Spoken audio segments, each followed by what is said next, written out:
It seems as if the problem is Duterte. We want to ask Bongbong Marcos, nasaan yung 129 billion na gold reserves na binenta ninyo? Nasaan yung PhilHealth funds na 89 billion? Nasaan yung Maharlika Fund na 250 billion?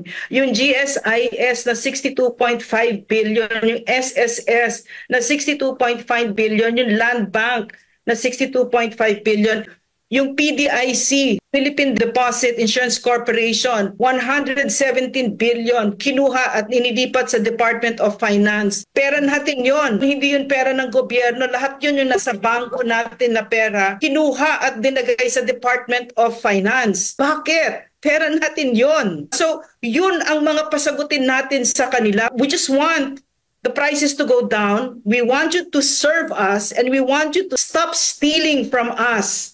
Tumigil na kayo. I just want to echo what the President said. Si Inday, kaya niya yan. Kayang-kaya ni Inday kasi for one thing, she is on high ground. Ito mga ito, puro invento lang naman yan eh. Wala naman silang maibabato. 125 million confidential funds na it's undergoing the COA process, di ba? Pero magkano yung confidential funds ng President, Intel funds, etc.